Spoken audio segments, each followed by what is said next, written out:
Okay. And welcome to Wednesday Night Slides number 50. Hard to believe it's been 50 of these things since we started this back 3 years ago at the beginning of the pandemic, when there was no sports and no nothing going on. So anyhow, hit a milestone here. And tonight's show is going to be largely just a chronological telling of what's happened over the past month since the last time we met. I will apologize before we get started. I have a serious cold, and it's been bothering me for 6 days now. Started Friday. I almost never have colds that go that long. It's not COVID. I tested for COVID. So this is kind of a weird thing. Today's a whole lot better than yesterday. So if I sniffle during the show, it's not, I'm not sad or anything. It's just the cold. All right, away we go.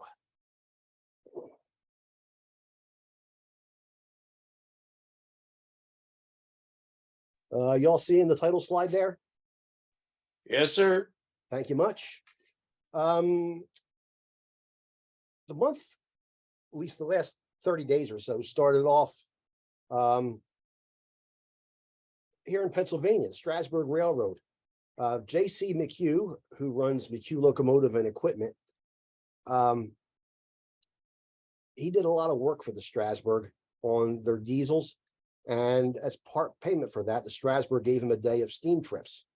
So the McHugh Steam Special featured 260 number 89 and 210 number 90. Here we see them crossing over the Pumpkinville Turnpike near Paradise, Pennsylvania. Part of the event was also a guided tour of the Railroad Museum of Pennsylvania, conducted by Kurt Bell, who's one of the pretty well-known historian in the area. Here we see a Conrail GP30 with the wrong font on the front of it, preserved. Looking around, here's the old part of the museum. This was the original section here. They tried to brighten it up. When he first opened it up, it was like a mausoleum. But they've put in doors in the end that lets light come in. Otherwise, really improve the lighting in here, so it's not as bad as it used to be. The other end of the museum, the new end, they designed like a train shed with skylights. So it's a whole lot better. Here we see the John Bull along with Pennsylvania Railroad 442 number 7002. There's a 7002 again. I remember back when that thing operated on the Strasburg and also ran some mainline trips. The John Bull was actually in some pretty good light coming through the skylights. I got a shot of that. GG1 4935 is in there. And the only surviving EMD E7 locomotive, Pennsylvania 5901. Of the hundreds and hundreds of E7s made, this is the only survivor.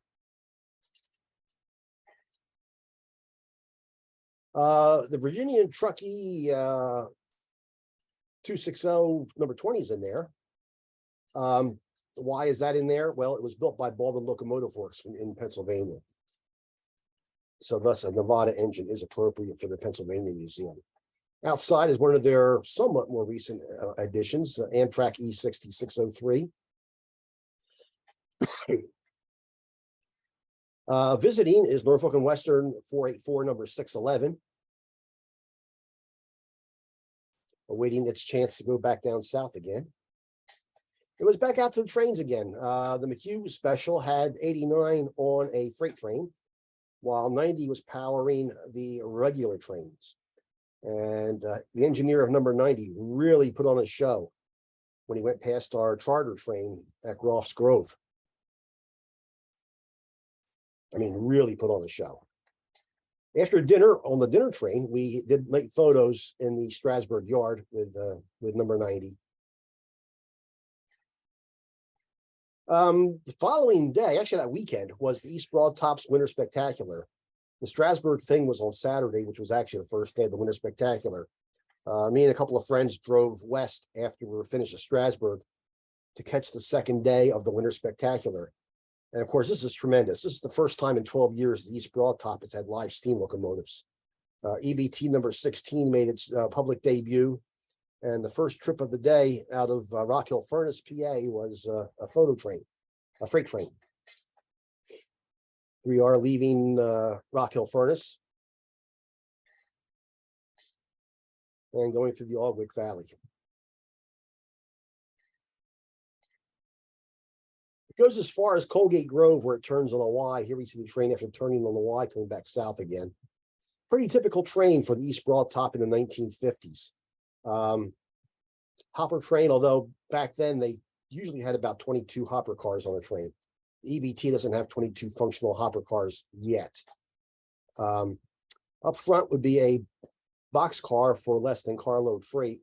Then at the rear would, of course, be a caboose, although for much of the 1950s, after East Broad Top passenger service ended, the crew would often use a combination baggage and passenger coach on the back of the train, simply because the combines rode better than the cabooses. Excellent shot, Steve. Thank you. And once again, I invite comments and questions during the show. If you have a question or comment, feel free to press your space bar on your computer and say what you need to say, and I'll be happy to answer.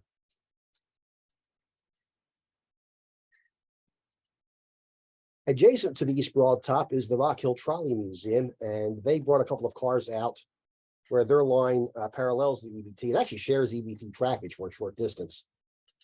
They brought out SEPTA PCC number 2743 to meet the freight train. This is a shot I wanted to get. This is going past a tourist era highway sign located along US 522. I'm hoping that the railroad will keep this sign and restore it, because it's become a little bit of an iconic location on the EBT. It really is the quintessential tourist era shot. This is at McMullen Summit, an overhead bridge on the line. Trains coming south here. The four coaches you see here are all brand new coaches based on the design of the original East Broad Top coaches, with the only change being the windows are slightly larger than the originals to better accommodate tourists.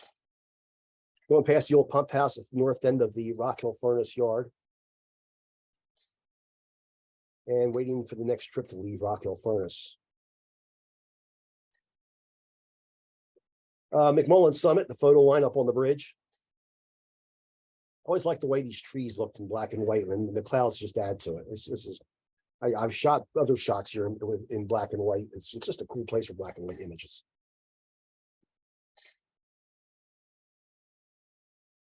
That bridge used to go to the house you see on the hillside there. The bridge is now out of service. It's in pretty rough shape. This driveway that goes down and over the tracks and back up to the house is a somewhat recent addition. It's been added since the EBT last ran in 2011. From the bridge over Aldwick Creek at the Runk Road fill on the north end of the line. And back at the Trolley Museum, we now have a Newark City subway car, number 6 PCC car, and a excuse me, Philadelphia Norristown High Speed Line car, SEPTA car, bullet car number 205.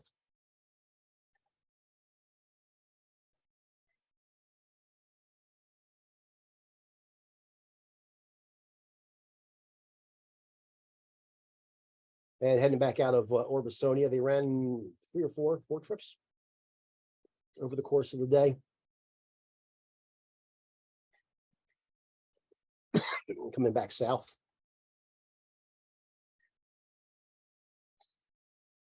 This is the coal tipple that used to service East Broad Top steam locomotives.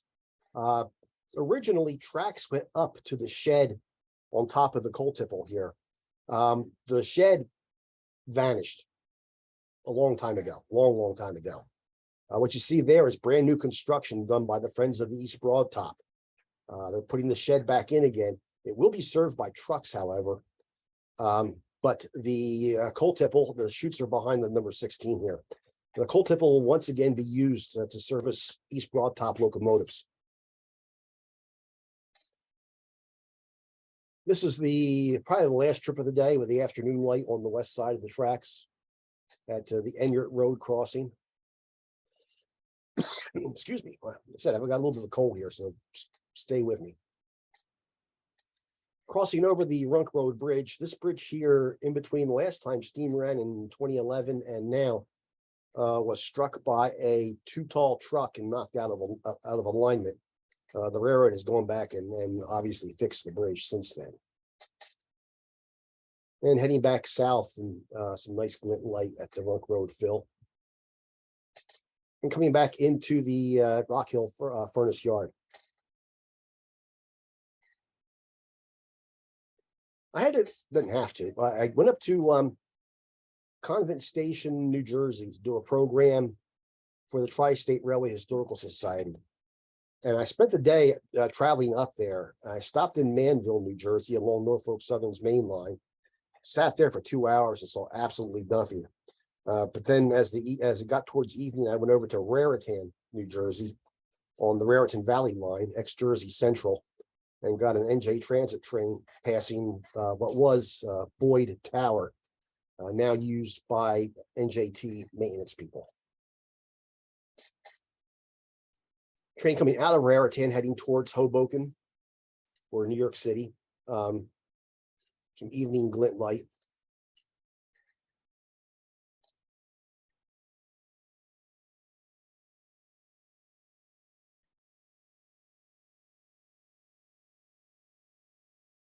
All trains pull towards Raritan and push towards Hoboken in New York. Then over at Convent Station, where the meeting was being held, I stopped off there as it got dark just to mess around with some high ISO stuff. Normally I wouldn't shoot a place like this because that high fence is kind of annoying. But this was just some experimentation with some high ISOs, just to see what the camera could do. Like ISO 8,000, 10,000.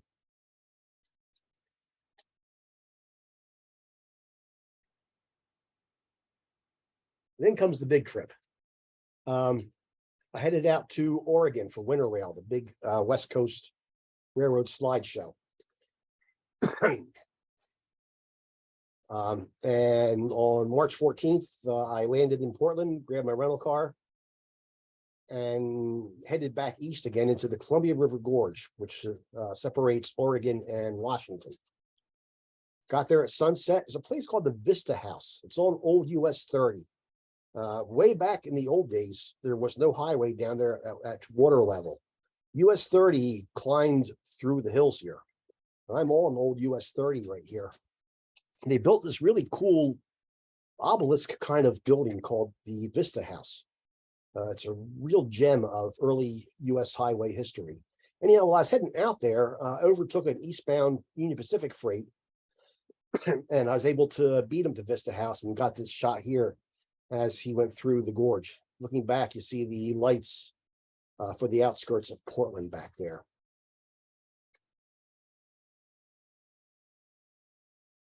And there's the Vista House at sunset.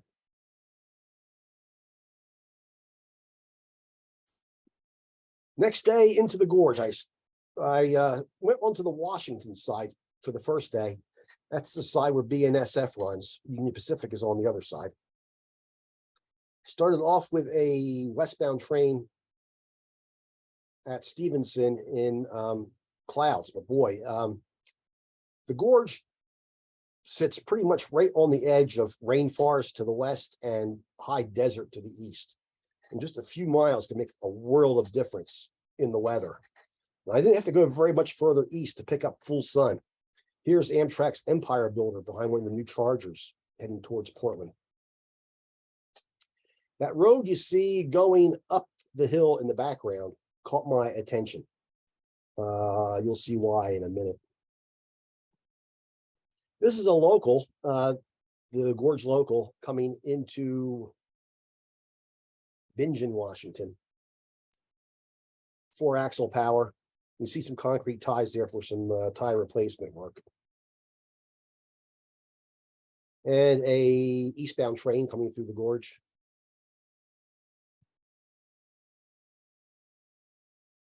And this is the view from that hillside, that road I spoke about a few minutes ago. My shot of Amtrak was down where that big white double auto rack car is, right as it comes out of the trees there. I was standing there for the Amtrak shot. Up the hill for this eastbound BNSF train. This is at Dallasport. The Dalles Dam, one of 3 or 4 dams on the Columbia, is just off to the right here.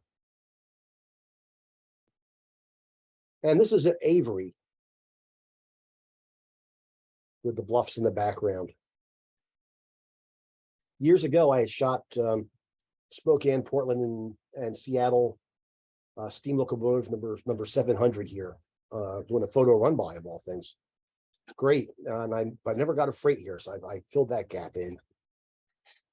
And this is also Avery. The first shot was from down dirt road level down there. This is up a little bit higher. In the background is the Oregon Trunk Railway Bridge that comes out of Wishram, Washington, heads across the Columbia into Oregon and eventually on to Bieber, California.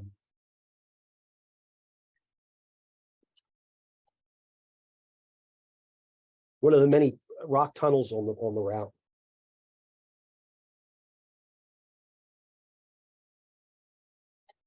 And this shot here, I was not expecting to get. This is the eastbound Empire Builder. And I thought by this time of the day, because it's really late in the day, the shot I envisioned was getting the train completely in shadow, kind of silhouetted against the water. And I was hoping for some nice gold light off the water at sunset. When I got here, I was stunned to see the sun was still up high enough to light the whole train up here. So that worked out really well. And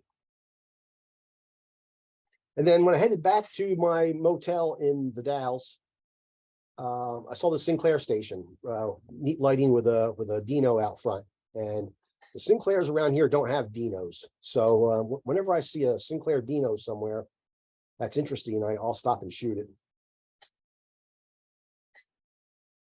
Next, I went on to the Union Pacific side, starting off in the Dalles where I spent the night. Old grain elevator, now converted into a winery. This train was going east. And the trains can run pretty fast through here. But there was a shot about 17 miles farther east that I tried to get twice before in Biggs, Oregon. And the problem I always had was the sun swung off the nose way too early at Biggs to provide a good photo. This train came through at about 8 o'clock. And I thought, you know what? I bet I can outrun him to Biggs. So I hopped on the interstate, went past him fairly quickly, beat him to Biggs by a good 10 minutes, and finally got this shot here with the big wooden grain elevator and Mount Hood in the background.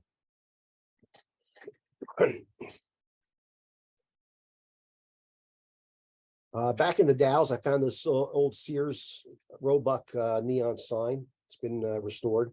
If I known it was there, I would have shot it at night the night before. Unfortunately, I wasn't staying in the Dalles another night. Next year, I will get this.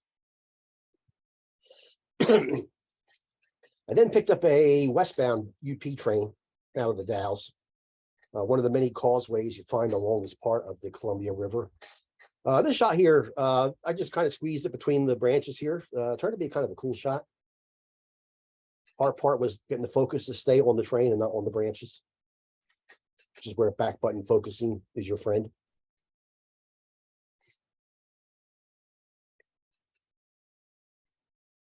Same train, got him at Moser, Oregon. It's still at Moser.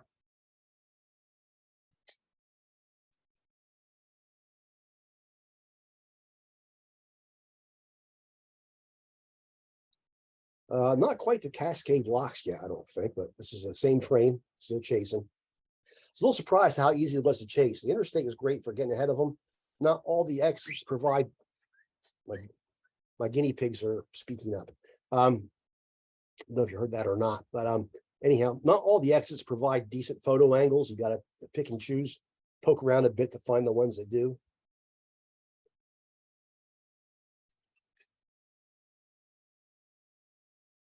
And then there was a shot at Bonneville Dam that I always wanted to get. UP goes across a concrete arch bridge there. And I've looked at it many times before and just could not find an angle to shoot it from. As I went whizzing past there on the interstate, I noticed that the shoulder was really, really, really tight there up against a curb and guardrails. But then I realized that the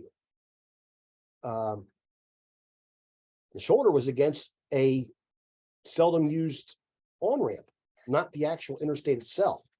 Unfortunately, it was too late for me to do anything with this westbound train. So I shot it here at the fishery. I said, you know what? I need another westbound train. Let me go back and try to find one. See how my luck is. On the way back, though, I stopped at one of my favorite places in the Columbia Gorge, the Aniana Gorge, which is the Columbia River is just off to the left. Old US 30 goes through here, and the original highway tunnel is still here, which was actually the original railway tunnel. When the railroad moved out onto a causeway that they built themselves off to the left, US 30 took the tunnel. This area was devastated by fires a few years ago. And you can see here that there's a lot of chain link fencing up. There used to be trails back into the gorge here. You can't use those trails right now because of you can see some of the fire damage back in there. So I went to Hood River and I set up where I could see a signal. Actually, the signal was pointing for a westbound train. I wanted an eastbound. I didn't wait very long before the signal went red. I thought, aha, my eastbound. Bonneville Dam, here I come. So I got the eastbound at Hood River and the chase was on. And I got to Bonneville Dam, pulled over onto the shoulder successfully, discovered there were trees in the way. So I'd actually walk out onto the interstate bridge. Fortunately, it's an older style bridge and it had like a sidewalk separated from the travel lanes by a curb. And I had pretty much got the timing down on the previous eastbound as to how long I needed to wait for a train here. And my timing was pretty good. It only took about 4 or 5 minutes for the train to show up, but I finally got this shot. I didn't pack my lights this time. I've taken my lights out west before to do night photography, but since this is my first flight in 3 years, I was going to take it a little bit easy on myself. And I would just come up with places where I could shoot at night, just using my camera's high ISOs. So I headed into downtown Portland to Union Station. Here we see a Cascades train in the station. The light rail runs by there too, and the tower that used to control train movements in and out of the station is still there, obviously.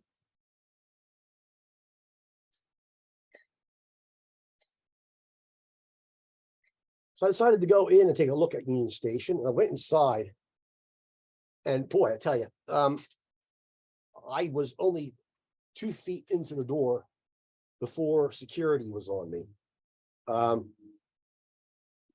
Portland has a tremendous homeless problem. It's kind of taken the city. I mean, I don't want to disparage the homeless at all, but it's not good. The security guard said I could take pictures inside here. Only ticketed people were allowed in, but he said I could take pictures as long as I stayed in the main waiting room.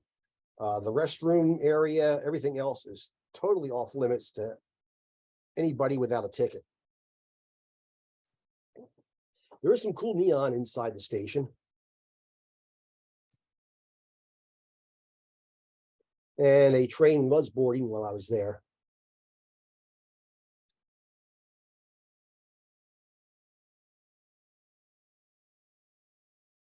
Some more of the neon.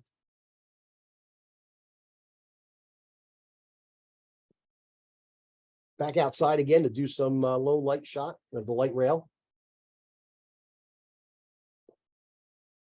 And that's the Portland streetcar. It's a separate light rail line, although they share tracking places and they cross each other with the heavier TriMet light rail trains all over the city.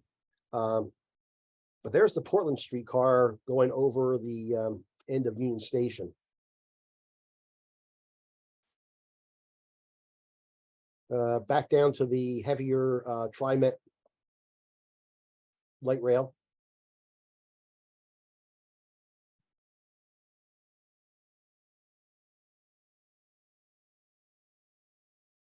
By now it was pretty dark, but my camera was doing a pretty decent job of bringing out the details in the dark. Another Portland streetcar going over the end of Union Station.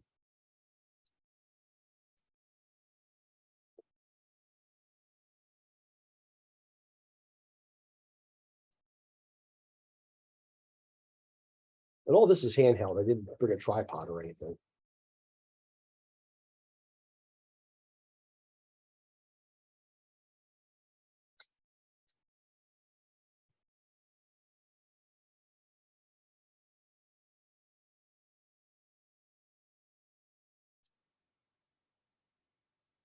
So that was my adventure at Union Station for the night. The next morning, I decided to do something non-train. I went over to near Shed, Oregon, to the old Thompson flour mill, which is now a state park. The oldest flour mill in the state of Oregon. It was built in the 1850s, rebuilt in the 1860s when the fire took out the first version of it. The concrete silos you see here were added around 1910. But it was a person decided to establish a flour mill here along the Colapoya River. He built a raceway to bring water into the mill, put in a flume with a 16-foot drop, so he could harness the water's power, and open the mill. And then the town of Boston, Oregon formed around the mill. A couple of stores, post office, thriving little town. Unfortunately for the town, or for the mill actually, the railroad built 1 mile to the west at a place called Shed Station, which is now just known as Shed. As soon as the railroad went through Shed Station, the entire town packed up and left. Not a trace of it left other than the mill. You got some cool stuff inside there. This thing here, it's got a crank, and the crank isn't in the photo, but you turn the crank, and without too much effort, you can get all of these wheels going with the belts and the pulleys and everything else. Of note is the horizontal wheel with the placards on it in the lower left corner. The teeth on that wheel are actually wood, because it's easier to swap out wood teeth than have to fix metal teeth. And just like a book off a library shelf, if a tooth gets damaged, you reach in, pull that tooth out, put a new wooden tooth into it. There's a whole stack of wooden teeth nearby. Get this thing going and let go of the handle, and it'll go for quite a while, because it's all flywheels and everything else. Thompson's Flour. For a while, they actually did their own imprinting on their bags right there at the mill. And here are some bag printing plates, although there's not a Thompson one here, but they have rounded these up from various other mills that have closed. These were used to stamp the bags.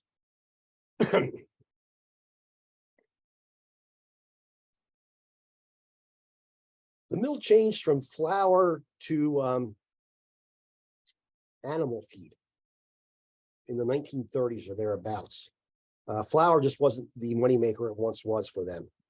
So they changed over to animal feed, and that saved the mill. They bought this machine here. This is a molasses machine, so they could put molasses into their animal feed.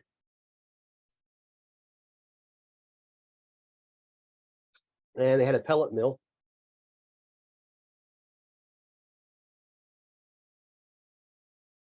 And here we see the scale. A guy would stand here and he had a chute that came down the front of him, just about chest level. He had a stool where he put bags on it. He would stand there, and using that chute, he would fill bag after bag after bag after bag. 85 pounds, throw it on the scale. Make sure it was 85 pounds wet, which after the molasses dried would be 80 pounds. And then he'd sew it up using a bag sewer. And one guy worked there for years and years and years and years and years. And his footprints are still in the floor here.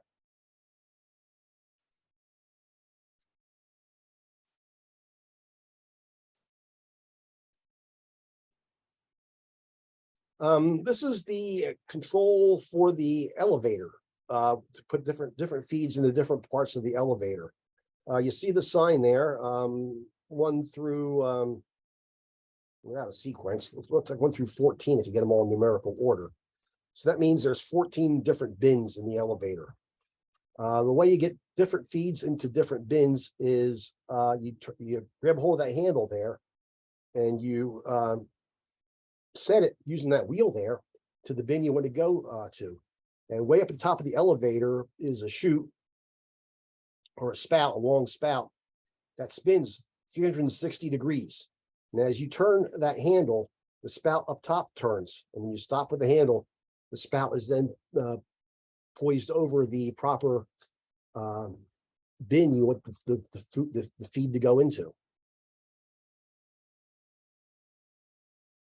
Another one of the another view of the there's a few of these in the mill. There's not just this one. Then it was the cool part, down into the basement. The first floor is open. If you can wander the first floor all you want to on your own. The basement, you need a guide. When I was outside, when I first got there, one of the rangers came right up to me and said, "Hey, you want a tour?" I said, "Sure." And they said, "How much time do you have?" I said, "Take all the time you want." So I had my own personal tour of the first floor. Then we went down to the basement here. And this is really cool. This is the flume, 16-foot drop coming out of the raceway. And what you see here are 2 of the turbines. And while you are there, they will open up the flume and start the water running. Before they do that, they got a great big bell that they ring to alert everybody else in the mill that they're going to start the flume going, because all of the belts and the shafts and the pulleys are all still connected. When this opens up, the entire mill comes alive. It's really, really, really cool. These 2 turbines here controlled the augers and other tools in the mill. Just out of view to the left is a 3rd larger turbine that was actually used for electricity. In fact, the house associated with the mill had electricity 40 years before anybody else in the area did. So here we see the wheel going. Now the flume's open, the wheel's going, and the whole mill comes alive. The white line you see coming down and making the right angle there, that's actually a sheet of plexiglass. That's what's causing that white line there. So nobody sticks their hand into a rapidly moving wheel. And this is out at the raceway, looking towards the mill.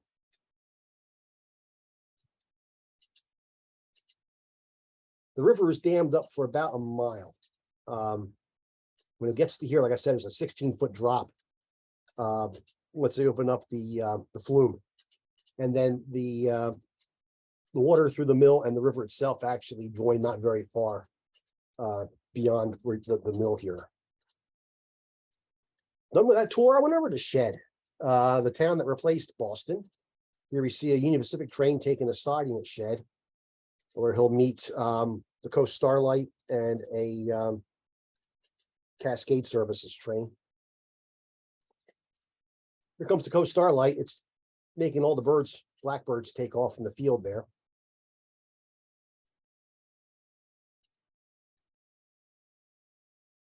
Following day was Winter Rail, big slideshow, attended that. And then the day after that, The Sanium excursion train was running steam, it's 262 ex Santa Maria Valley number 205 over the Albany and Eastern out of Lebanon, Oregon. So I went out and chased that for the morning. They ran 2 trips.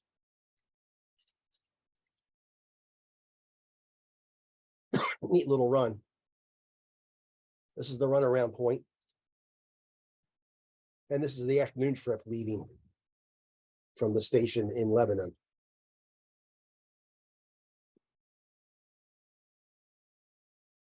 Got some old tractors. The hard part with shooting this train here is I can deal with the gondola full of people up front, but in the back of that gondola, if you look carefully, you'll see a large pink porta potty. So my goal for most of the day was to come up with angles that disguise the porta potty.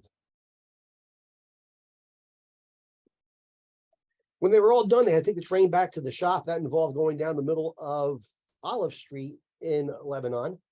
They used a switcher and they pushed the entire train back to the yard, right down the middle of Olive Street.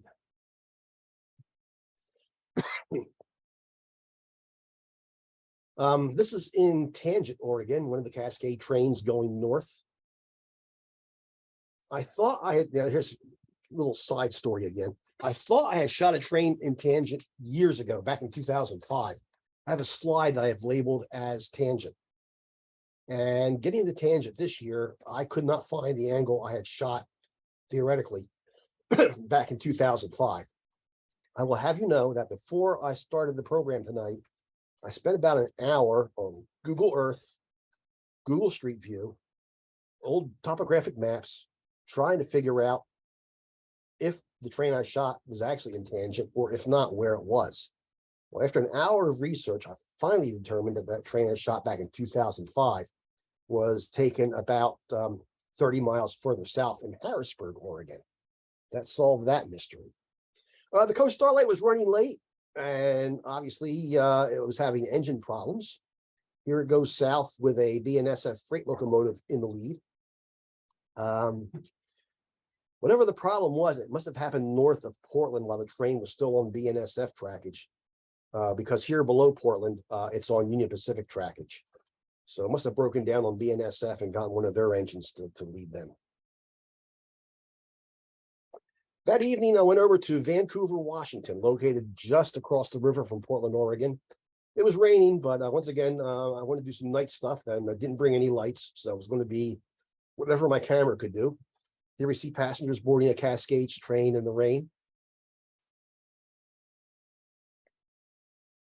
A Canadian Pacific, actually a CP Power, but it's probably a Union Pacific train coming out of the yard.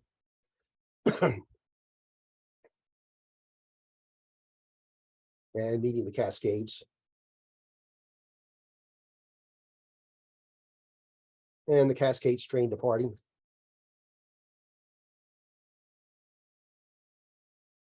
Nice thing about Vancouver is my car is parked just to the left, right there on the platform. So you don't have to like stand out in the rain.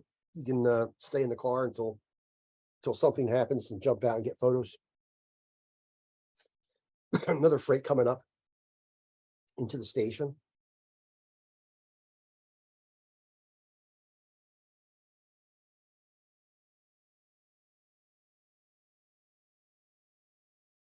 And an Amtrak Cascades train with a former Amtrak F40 diesel locomotive converted to a cab car, leading the way.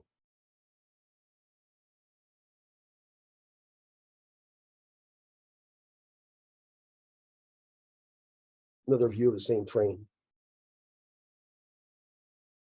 Oops. What views I counted on? Oh, got a lot of them. So yeah, the next morning was the flight home, back to Vancouver again to the Amtrak station. It's a great spot to watch trains while getting ready to head to the airport. It's only 20 minutes from the airport. And you can park the car, like I said, right there on the platform.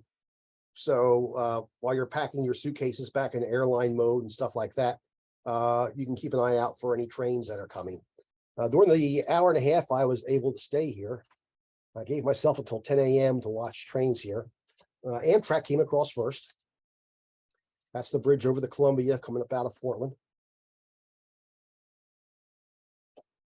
The back of that train had this cab car on it, one of the platypuses that Washington State DOT managed to buy. Ugliest things on the railroads. Just awful. Then this Union Pacific train came across the river. Then a UP train heading the other direction, ready to go out across the bridge. And he had engines on the back, so I shot them. They went onto the bridge right at 10:01, just a minute later than I wanted to stay there. Hopped in the car, drove to the airport, and came home. And that wraps things up for tonight. The next show is going to be April 26th. That is a Wednesday night. Let me sign off for all the YouTubers here. And I'll see all of you in April.